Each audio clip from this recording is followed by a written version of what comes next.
اعوذ باللہ من الشیطان الرجیم بسم اللہ الرحمن الرحیم وَمِنَ النَّاسِ مَنْ يُعْجِبُكَ قَوْلُهُ فِي الْحَيَاةِ الدُّنْيَا۔ اب یہ منافقین میں سے ایک گروہ کا خاص ایک تذکرہ ہو رہا ہے۔ ایک منافق تو ہوتے تھے کہ جو عام ہیں، ان کی زبانوں پر بھی نفاق واضح طور پر ظاہر ہو جاتا تھا، اور ایک قسم کے منافق وہ ہوتے تھے بڑے چاپلوس، چرب زبان، کہ ان کی گفتگو دیکھیے تو وہ تو بڑے مخلص ہیں اور بڑے ہی فداکار ہیں اور بڑے ہی آپ کے ساتھ ان کا تعلق جو ہے وہ نیک نیتی پر مبنی ہے۔ ان کی زبانیں جو ہیں معلوم ہوتا ہے کہ اس میں تو سب گھی شکر گھلا ہوا ہے، لیکن یہ کہ ان کا کردار انتہائی خراب ہوتا ہے، اور پھر وہ جب واپس جاتے ہیں باتیں کرنے کے بعد یا باتیں بنانے کے بعد تو ان کا کردار جو ہے وہ فساد پر مبنی ہوتا ہے۔ وَمِنَ النَّاسِ مَنْ يُعْجِبُكَ قَوْلُهُ فِي الْحَيَاةِ الدُّنْيَا، اور لوگوں میں سے ایسے بھی ہیں جن کی باتیں تمہیں بڑی اچھی لگتی ہیں دنیا کی زندگی میں۔ وَيُشْهِدُ اللَّهَ عَلَى مَا فِي قَلْبِهِ، اور وہ اللہ کو بھی گواہ ٹھہراتا رہتا ہے، میں جو کچھ کہہ رہا ہوں اللہ جانتا ہے، میں خلوص سے کہہ رہا ہوں، میں بالکل اپنی نیک نیتی سے کہہ رہا ہوں، اللہ جانتا ہے۔ وَهُوَ أَلَدُّ الْخِصَامِ، حالانکہ فی الواقع وہ دشمن ہے بہت سخت، الد بہت شدید، اور خصام خصم دشمن کے لیے آتا ہے۔ وَإِذَا تَوَلَّى، جب وہ پیٹھ موڑ کے جاتا ہے، سعى فِي الْأَرْضِ، اب وہ زمین میں جو بھاگ دوڑ کرتا ہے، لِيُفْسِدَ فِيهَا، اس میں فساد مچائے، وَيُهْلِكَ الْحَرْثَ وَالنَّسْلَ، اور ہلاک کرے، کہیں کسی کی کھیتی جلا دی، کہیں کسی کا کوئی جانور جو ہے وہ ختم کر دیا، مار دیا۔ وَاللَّهُ لَا يُحِبُّ الْفَسَادَ، اللہ تعالیٰ کو فساد بالکل پسند نہیں ہے۔ وَإِذَا قِيلَ لَهُ اتَّقِ اللَّهَ، جب ایسے شخص سے کہا جاتا ہے کہ تم اللہ کا خوف کرو، اللہ سے ڈرو، تم باتیں ایسی کرتے ہو، عمل تمہارا یہ ہو رہا ہے، سوچو تو صحیح۔ أَخَذَتْهُ الْعِزَّةُ بِالْإِثْمِ، تو اس کو اپنی عزت نفس، جھوٹی عزت نفس گناہ پر اور جما دیتی ہے۔ ایک شخص وہ ہوتا ہے جس سے خطا ہو گئی، غلطی ہو گئی، اس نے اپنی خطا تسلیم کر لی تو اصلاح کر لے گا۔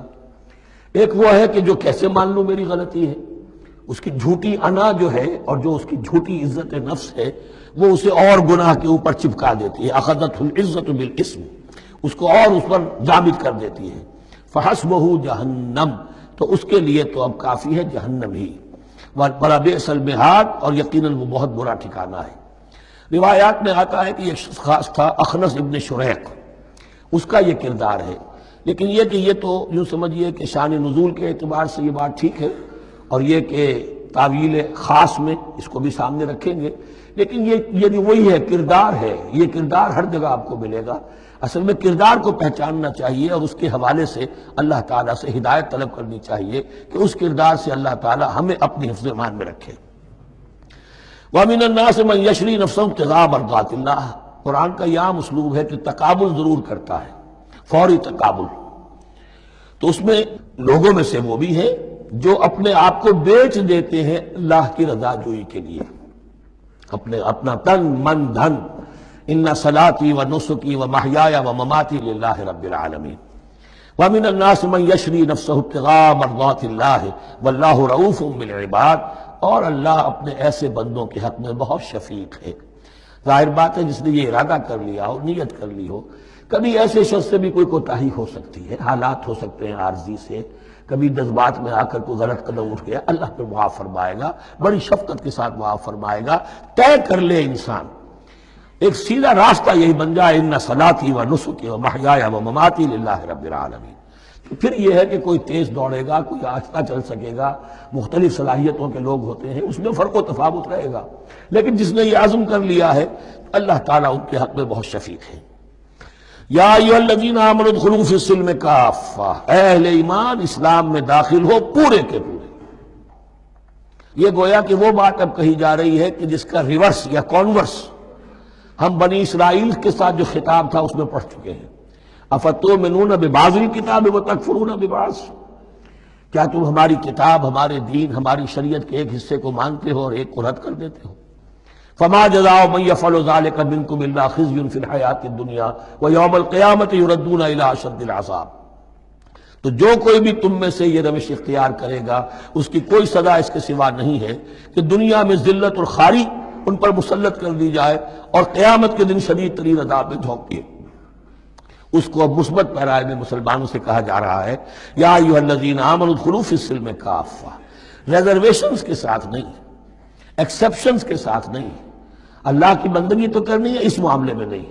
اللہ کے حکم تو ماننا ہے لیکن یہ حکم نہیں میں مان سکتا۔ یہ ایک کی بھی نفی جو ہے وہ گویا کہ کل کی نفی ہو جائے گی۔ ادخلوا فی السلم کافہ، ٹیک اٹ اور لیو اٹ، یہ پیکج ڈیل ہے، اس میں جزوی بات نہیں ہو سکتی۔ ولا تتبعوا خطوات الشیطان، اور دیکھو شیطان کے قدموں کی پیروی نہ کرو، اس کے نشانات راہ جو ہیں، اس کے نشانات قدم جو ہیں ان کی پیروی نہ کرو۔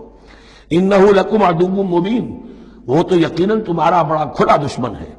فإن زللتم من بعد ما جاءتكم البینات، پھر اگر تم پھسل گئے اس کے بعد بھی کہ تمہارے پاس یہ واضح تعلیمات آ چکی ہیں، فاعلموا ان اللہ عزیز الحکیم، تو جان لو کہ اللہ تعالیٰ پھر زبردست ہے۔ اس میں دھمکی کا پہلو آ گیا کہ پھر اللہ کی جو ہے پکڑ سخت ہوگی، حکیم بھی ہے، اس کی پکڑ میں بھی حکمت ہے۔ اگر یہ پکڑ نہ ہو تو ظاہر بات ہے کہ پورا نظام جو ہے دین کا وہ پھر بالکل ایک بے منطقی، اگر اللہ کی طرف سے کسی گناہ پر پکڑ ہی نہیں ہے تو پھر یہ آزمائش کیا ہوئی، پھر جزا و سزا کا کیا سوال، پھر جنت اور دوزخ کا کیا معاملہ۔ هل ينظرون الا ان ياتيهم الله في ظلل من الغمام والملائكة وقضي الامر۔